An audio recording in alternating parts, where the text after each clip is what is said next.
जाती जातीत तेढ न करता सर्व हिंदूंनी एकत्र येण्याचे आवाहन शिर्डी येथे झालेल्या हिंदू महासंमेलन पार पडले।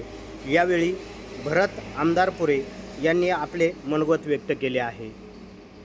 पुढे त्यांच्या वारसदारांनी त्याचं साम्राज्यात रूपांतर केलं, त्यामुळे हा प्राचीन समाज टिकला, ही प्राचीन संस्कृती टिकली। पण आज आपल्याला काय सांगितलं जातंय? छत्रपती शिवाजी महाराज सेक्युलर होते, छत्रपती शिवाजी महाराज सर्व धर्म समभाव मानणारे होते। छत्रपती काय पुरावा आहे ह्याला? एकही समन्वयन चिटवलं आहे का? पण हे इतिहासाचं विकृतीकरण का केलं जातं? याच्या मागे नेमका काय हेतू आहे, काय षडयंत्र आहे, हे आपल्याला समजून घेण्याची गरज आहे। जो समाज आपल्या आदर्श पुरुष विसरतो, त्याचं वर्तमानही सुरक्षित राहू शकत नाही आणि त्याचं भविष्यही घडू शकत नाही। महाराजांचं जीवन चरित्र कशासाठी आहे? त्यांच्या जीवनाचं अंतिम ध्येय काय होतं?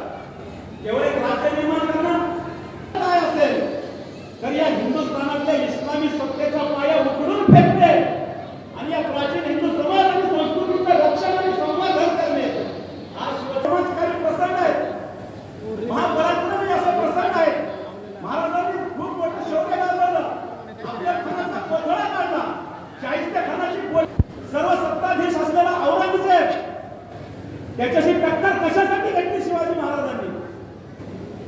हे शिवचरित्राचा अंतरंग समजून घेण्याचं कारण मूळ आपला उद्देश असला पाहिजे। तो मूळ हेतू काय तर इस्लामी सत्तेचा पाया उखडून फेकणे आणि प्राचीन हिंदू समाजाचं रक्षण आणि संवर्धन करणे हा मूळ हेतू आपण पक्का लक्षात ठेवला पाहिजे। शिवाजी महाराजांनी आपल्याला काय शिकवले? शिवाजी महाराजांनी आपल्याला शिकवलंय, जर इस्लामी आक्रमणकर्त्यांनी आमची मंदिरं पाडून तिथे मस्जिद बांधली तर आम्ही त्या मस्जिदीत जमीनदोस्त करू, आम्ही त्या मंदिराचं पुनर्निर्माण करू। हे शिवाजी महाराजांनी आपल्याला शिकवलेलं आहे।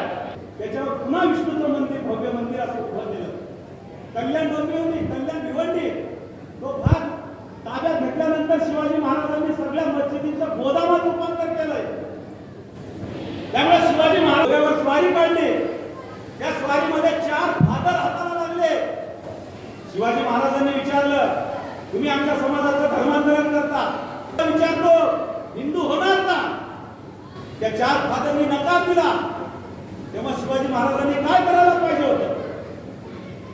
सद्गुरू विकृतीचं प्रदर्शन करायला पाहिजे होतं, त्यांना दया दाखवायला पाहिजे होती, समज देऊन सोडून द्यायला पाहिजे होतं। शिवाजी महाराजांना शत्रू कळत होता, शत्रूची कसं वागलं पाहिजे याची त्यांना जाण होती, म्हणून 4 फादरचे त्यांनी मुंडके छाटले आणि ती 4 मुंडके त्या व्हाईसरॉयला गिफ्ट म्हणून पाठवलं। हा धडा शिवाजी महाराजांनी आपल्याला घालून दिलेला आहे। धर्मांतरण करणाऱ्या मिशनरीशी आपण कसं वागलं पाहिजे, त्याचा बंदोबस्त कसा केला पाहिजे, ही शिकवण आपल्याला महाराजांनी घालून दिलेली आहे। आपण केवळ जयंत्या करतो, डीजे लावून गाणे लावून नाचतो, पण ही शिकवण लक्षात ठेवतो का? प्रवरा न्यूजसाठी छायाचित्रकार सुरेश मुळे, शिर्डी परिसर।